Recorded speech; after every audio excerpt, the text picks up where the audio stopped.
Hello, everybody. I'm Jeff Perro. Welcome to this week's episode of Catch Up with JP. This week's guest is Mr. Trayvon Robinson. Spent some time in the big leagues with the Seattle Mariners. So Trayvon and I started talking, and we just couldn't stop. It was just like making a new best friend, basically, and we could not stop talking. So this week's episode is going to be cut up into not two, but three parts. The first part of our conversation is going to be about him growing up in South Central Los Angeles and the struggles and challenges he faced with life, not just with around baseball. He faced some, let's just say, interesting, unique uncertainty around draft time. He's going to talk about his time coming up with the Seattle Dodgers to their minor league system and then being traded to the Seattle Mariners before making his major league debut. It's what we're going to cover in part one. Parts 2 and 3 will cover his time in the big leagues, his struggle to get back to the big leagues, and let's just say personal and financial instability kind of focused around the divorce.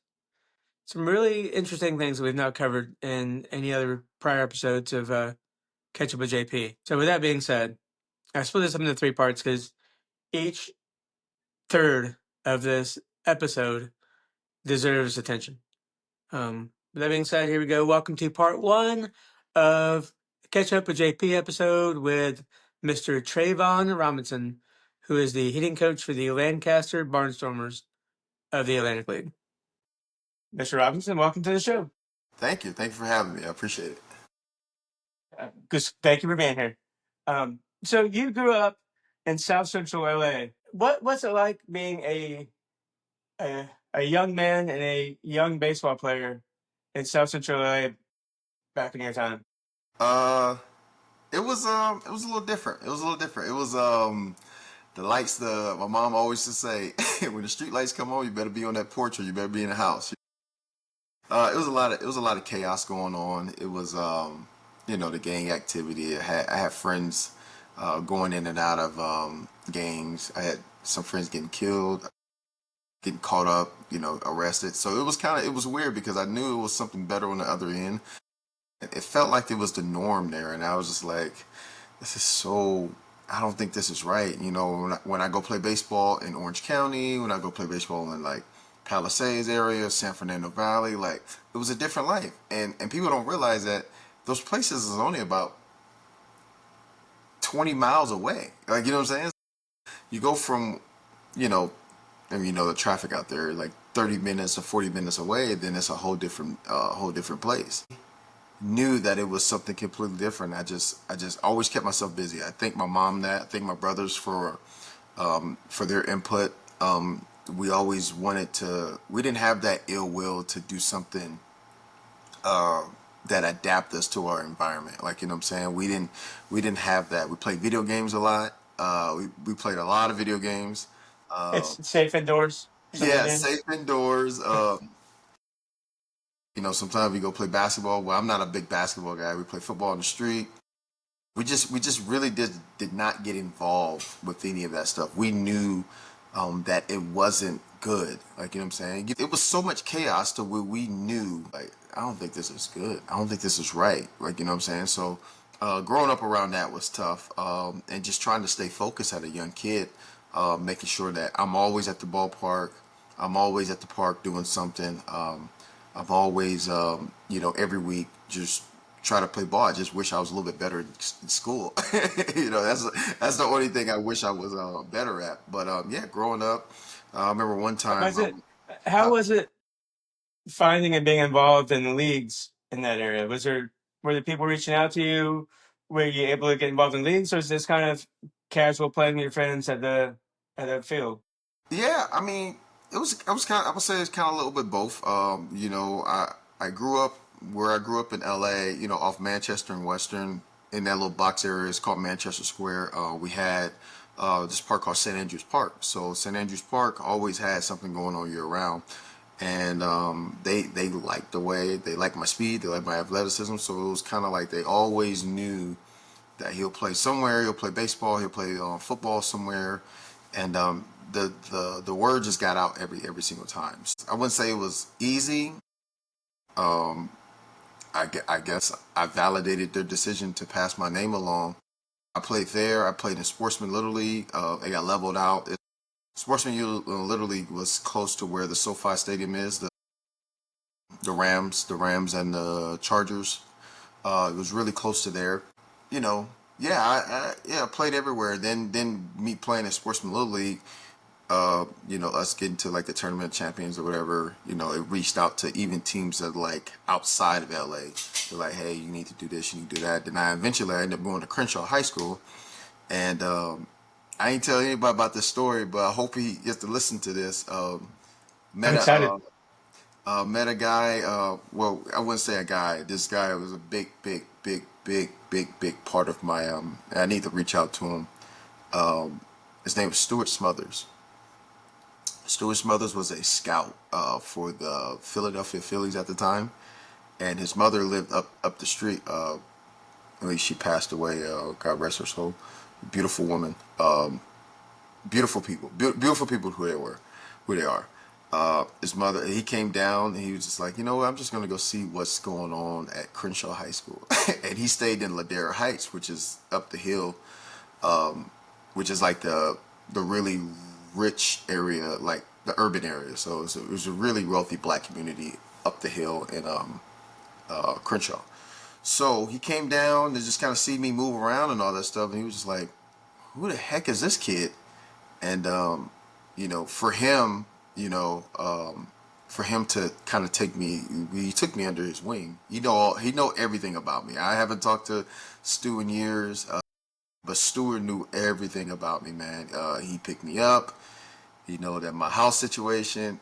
He know exactly what was going on, and I want to thank him. But if it wasn't for him, I don't think I would be put into that next level of like area code baseball, all that other Any stuff. other the travel Yeah, ball, elite ball, yeah, the big high stuff. He literally just picked me up and was just like, "Hey, man, go and run put you this." right on the radar? Yeah, go run a 60-yard dash as fast as you can. And I ran a 60-yard dash, but I think what really put it over the top is that my love for the game and my willingness to understand the game. Yeah, I was a little shithead when I was younger.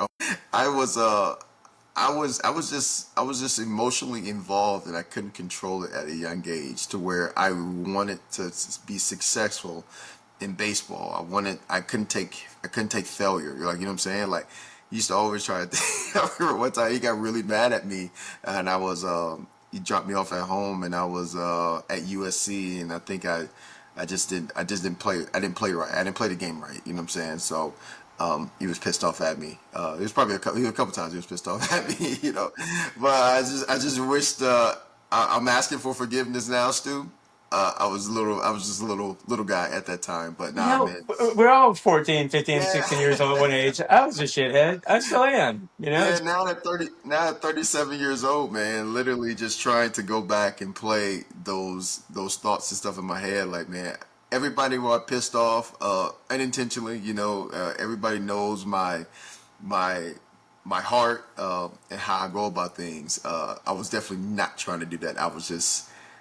I just wanted to be great. I just wanted to be a great baseball player who came from my neighborhood. I had a lot of guys. I had Ozzie Smith. I had Eddie Murray. We had Darryl Strawberry, Eric Davis, Ellis Valentine, Chris Brown, Royce Clayton. There's a number of guys. Like, there's a Mount Rushmore of guys who came from Los Angeles, like the hood of Los Angeles, and actually succeeded. Uh, if there's anybody else I'm missing, with Brandon Watson, Brian Barton. I just talked to him probably a few weeks ago, on Instagram. Great guys. Them are the guys I actually looked up to. You got the Watson brothers, Brandon Watson, Sam Watson, all those guys. My high school coach, Andre Green, Johnny Washington. He's a hitting coach with the Angels. It's too many guys that I can't even name, but I didn't wanna like, because they took me under their wing. I didn't want to waste my time, but they knew I was a young kid that just had so much potential, and I just wanted to live up to it. And so. it was So, in your opinion, the Darryl Strawberry, Eric Davis days in the early '80s to your time in the early 2000s, and now, How has the baseball scene in that area changed? Is it you do? Are there more guys coming out of there? Are there less guys coming from out of there? There's significantly a lot less guys coming out here. Just because I think, I mean, we have the Urban Youth Academy in Compton. Um, that's far from where I'm at. Like, if you look at it theoretically, like, that's still like 25, 30 minutes away. That's not a That's hop, a skip, ways. and away. Yeah, That's a long time there, 13 or 14 without a car. yeah. So it's not close. In my neighborhood, yes, it is significantly a lot less. But there still are good players. It's just that it's the stigma of like, oh, he's not playing against anybody, or he's not in a good league. Don't get me wrong. It's probably not a good league, but how would you know if he is a good player or not?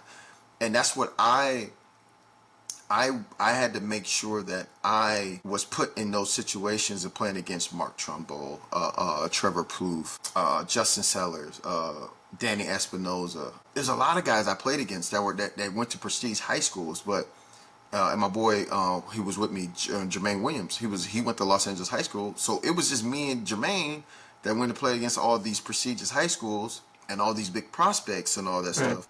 So we're like, we gotta make sure that there's good ball players that come out of our neighborhood. It's not. I don't think it's really about who you're playing against. Is that you think his attributes can compete against the guys that you guys say they are the top guys. So me and Jermaine literally had like, yo, we can play the game. It's just where we're from. That's fine. We can play the game. Now, and Jeff, it's different now too because now everything is so computer based to where like now you're taking the human element out of the game. That like actually for me to actually physically see somebody's hunger of how much IQ did they have in the game, because we all know that if you have the willfulness of being a great baseball player, you can have three or four tools and make it to the big leagues and be in there for a very long time. I really truly believe the game will go back to where the traditional baseball will come up again. Like, you know what I'm saying? Yeah, but it will involve computers, but it has to go back again.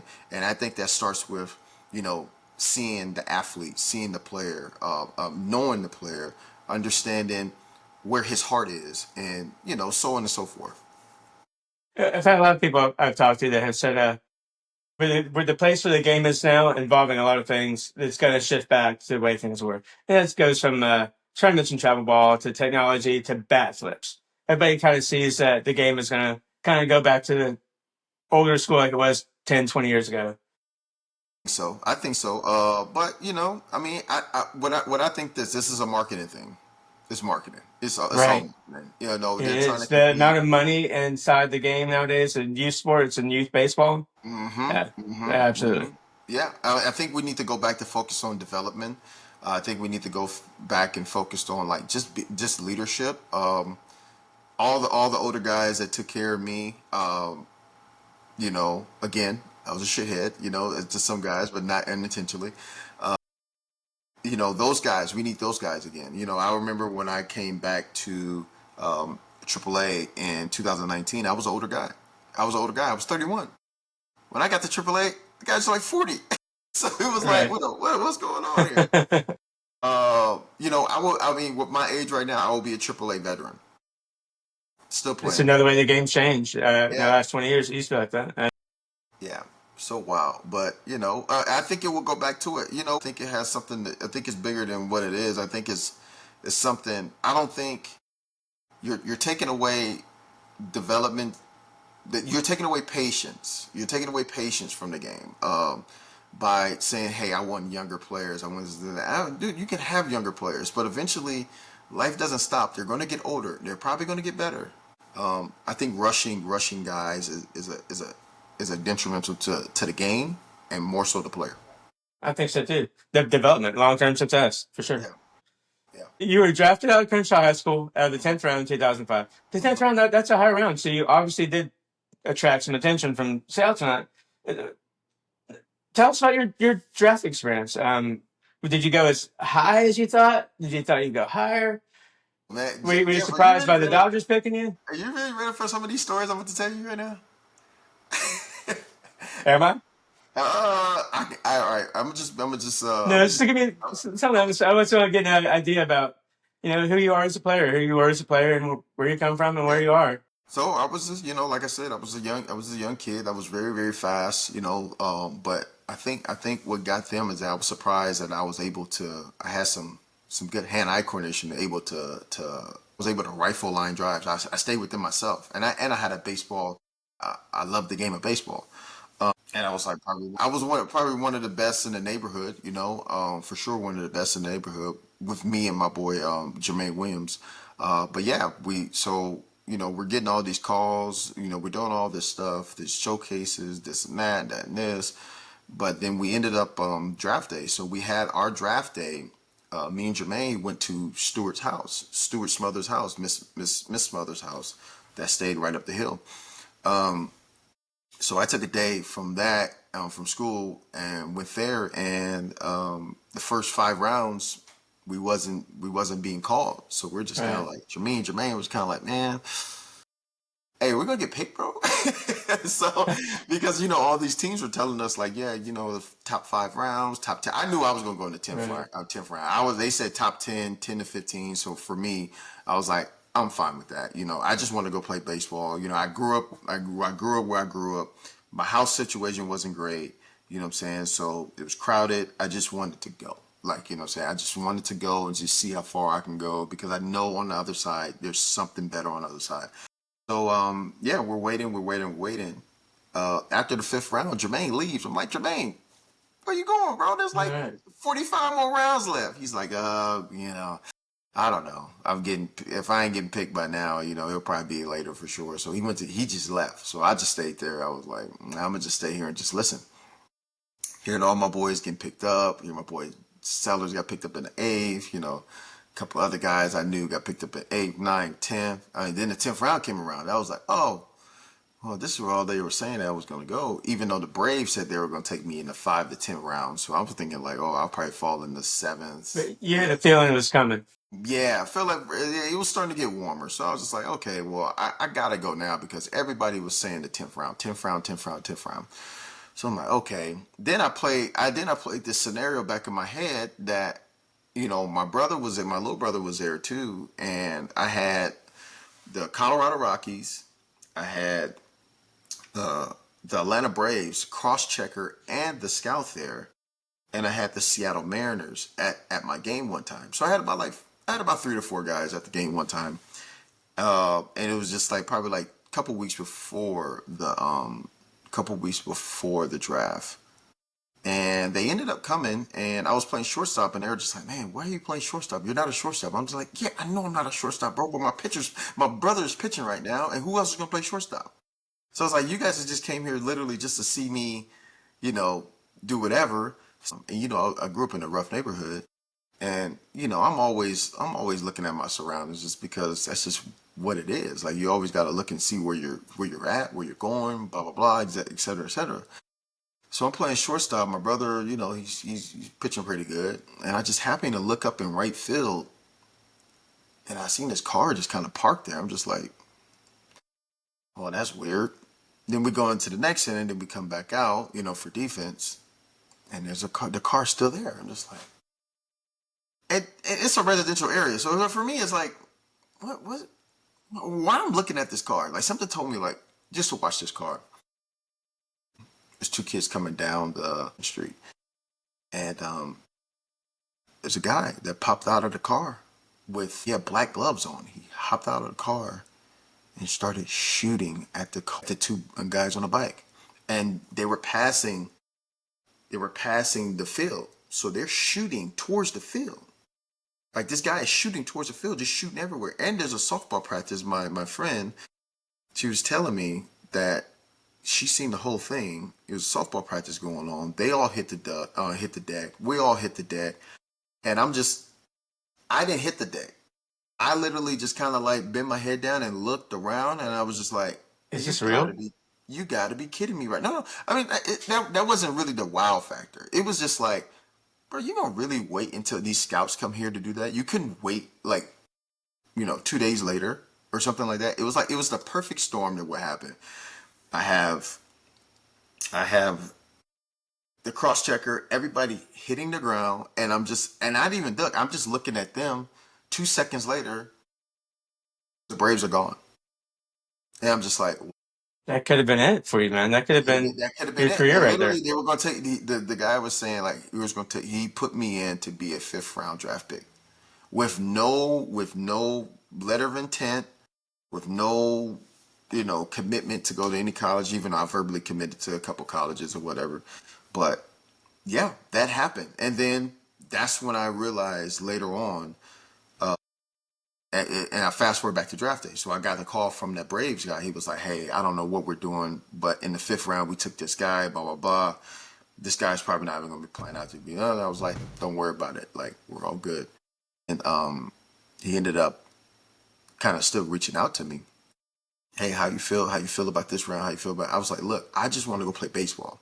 You have I no think you idea know how how I you feel. You should know Yeah, by now how you I know how feel. I feel. Like the money is not an issue. I can't like you give me $3, I can make it stretch. Like it's not a big deal. Just treat me fair. Whatever round you're going to get me in, we're all good." So he was like, "Yeah, yeah, okay, okay, okay." Then the Dodgers picked me up in the 10th round, and I ran out the house. I screamed and ran out the house because I was so excited. I was like, "There's no way the Dodgers pick me up," this and that. And I don't know why the Dodgers were like least on my radar, just because they had a lot of prospects. They had the number one minor league organization, et cetera, et cetera. But I also did everything there. I did the Dodger Elite Scout team. There were Bobby Darwin, that was a scout. He was always in contact with me, but he was just a good dude. Like he didn't really try to. He came to my house. He see my whole situation. I was just so surprised that they actually took a chance on me. So yeah, they ended up picking me up, and the guy from the Mets called me. The Braves called me. He was just like, "Dude, I wish you the absolute best because I thought for sure you were going to be a Brave," and I was like, "I thought I was going to be a Brave too."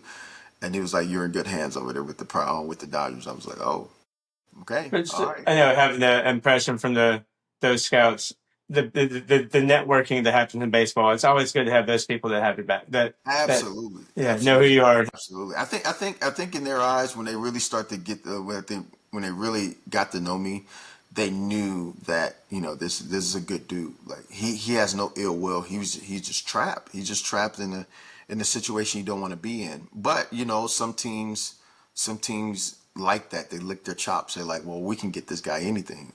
And I'm on the other end. Like I'm on the other end. Like, dude, I just want to play baseball. I don't care. Yeah, you might take advantage of seeing how my house and my family, how we live, whatever. That's fine, dude. Whatever makes you happy. All I ask for is an opportunity to play in a big league stadium. That's all I ask. And you were drafted. You had a lot of success in the minor leagues. I'm gonna read off these accolades here. 2009 California League All Star. 2010 Southern League All Star.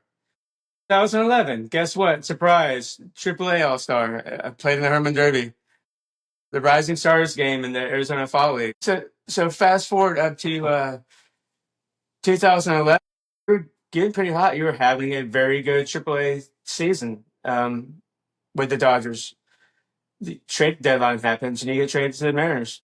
Yeah, man, I couldn't even tell you, Jeff, how much I was just crying on the inside. I was stunned. I was stunned because I knew that, only thing I was asking, it was like, bro, is the grass green on the other side? Is it green on the other side? And I had a lot of teammates that were like, yes, it can be. It can be. Can be. It can be. But I don't know, man. I just really think it was moving too fast, Jeff. Like everything was moving way too fast, and I couldn't know how to handle it. I don't know how to control my emotions. I even turned down some things that probably could have kept me in the big leagues a little bit longer. I don't know, man. Like it was just too fast. I wasn't able to think. I was just so excited that I got my chance to be in the big leagues. When I got traded after I got traded over, because it was like trade big leagues. I was like, Mhm. well, what's going The on?